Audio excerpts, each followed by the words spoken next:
We ended up with more downforce than the stock GT3, and that's the stock GT3 in its maximum downforce. So I remember working on this front lip. First of all, I love these fangs. I know, I love the fangs. It doesn't only give you aggressiveness from the front, but from the side view, it has that angle, which gives a lot of silhouette to the car and character to the car. And then I remember you mentioning about there's an air duct in there. Yeah, so we've got brake ducts here on the side. So initially these fangs were in a different position, and we said, look, let's move those and angle the outer section to actually align with the brake ducts themselves. So yeah, that was one of the first things we started to play with.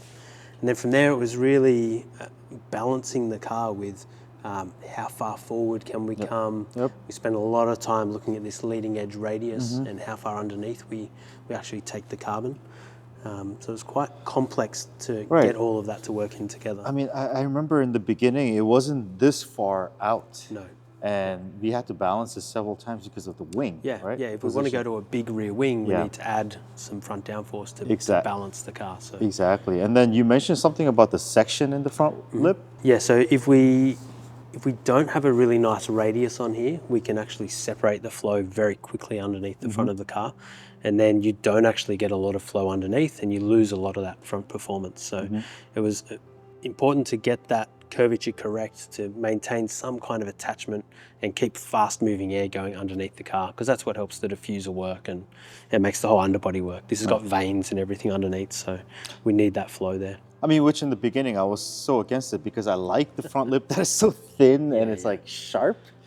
But Scott told me like 4 or 5 times to round this off as much as possible so that the air can attach in the bottom. Absolutely. Yeah. But like I was so against it, but after seeing the finished product, I honestly think it looks really good. Yeah, I think the whole thing's come together really well. Yeah, I mean the section, how round it is, how much it comes out, giving that more aggression. Yeah. So I think without having to sacrifice the performance, I mean, a lot of misconceptions designers have is when they follow the path of something that can be approved from the engineers, we're like, automatically we're so allergic to it.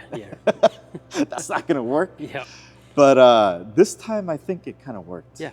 Yeah, no, I think this car turned out really nicely. And I think what we did well was still keep like the Porsche aesthetic. Like it still looks like a Porsche. We haven't totally changed the nature of the vehicle. So what was the balance and the numbers of the downforce again? So this one here, we ended up with 30% more downforce than the stock GT3. And that's the stock GT3 in its maximum downforce configuration. There's little flaps underneath that we can adjust, and the rear wing's adjustable on the standard car. So yeah, we ended up 30% more than that with this particular kit. Balance was within 0.5%. Yeah. It's perfect. Yeah. The drag went up by like 0.7%. 0.7%. So basically the same drag, 30% more downforce, and the same balance. So you definitely see increased high-speed corner speeds. Yeah, which is great. And plus amazing, and it looks amazing awesome. design, right? Yeah, of course. So we have a lot to talk about this wing, how the designer and the engineer did a collab without having to fight too much. Too much. I still remember when you first gave me this wing, it was dead flat. Yeah, perfectly straight. Yeah. And it was actually much larger as well. Yes, it was much larger. And in my head, I could understand an engineering perspective, but I had to rethink that again because it looked like too much like a track car. Yeah. And obviously a lot of these GT3 owners, this wing is a daily, right? Yeah, we spent a lot of time trying to bring this first main element in to have that plan form shape, which actually helped a lot. Once we started to get the CFD results, we could see big pressure changes on the top here where you have the air intake. So that's the reason I guess the OEM car has that. So it made a significant difference. The position of the wing, I think we had okay. And then it was really just sizing everything to balance what we'd been working on at the front, because that was another area. I remember going back and forth like 6-7 times of the position according to the front splitter. I mean, obviously this curvature is really important for me because the rear of the Porsche is super round and you don't want just a straight wing on top of a beautiful curvature rear.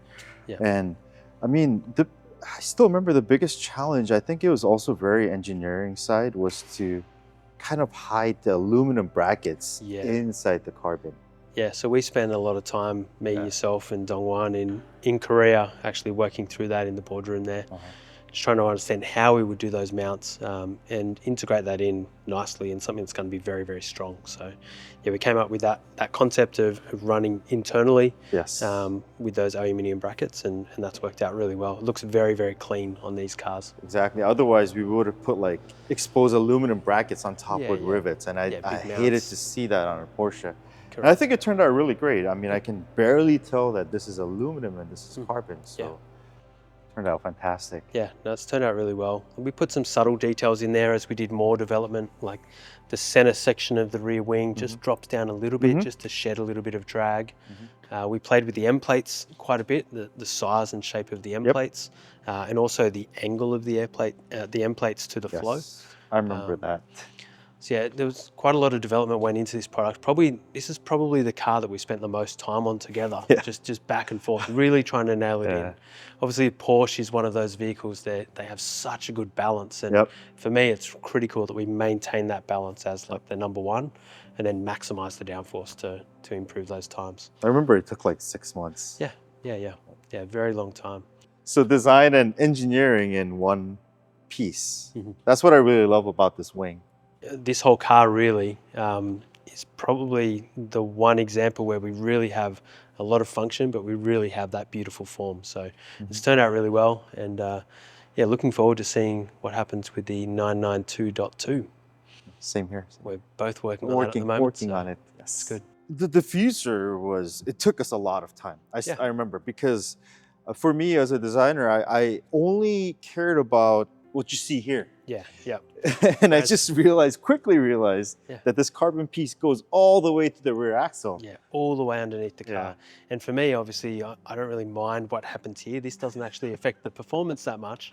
It's what happens underneath. How we move the airflow underneath, how we create the vortices.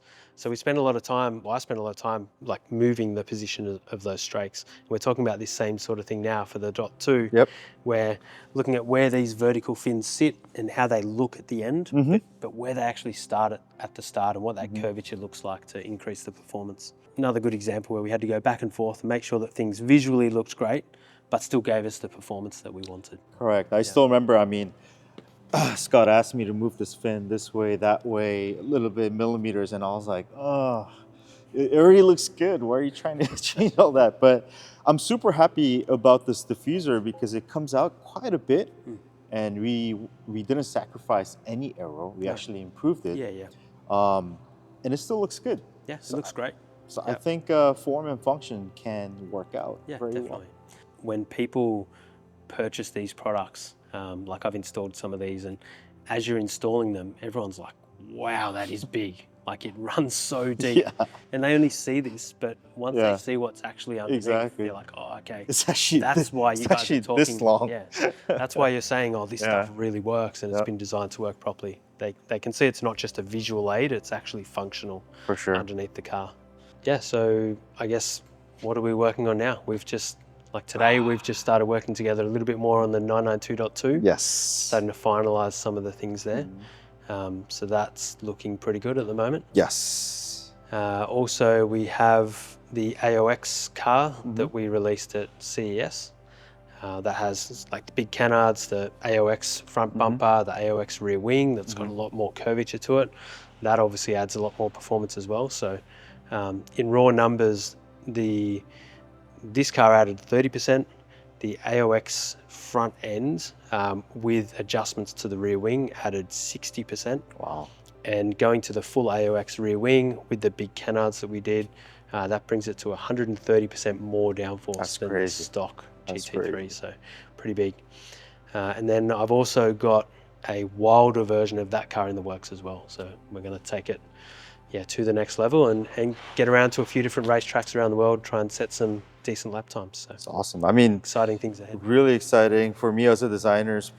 For what I'm most excited about as a designer's perspective is the 992.2.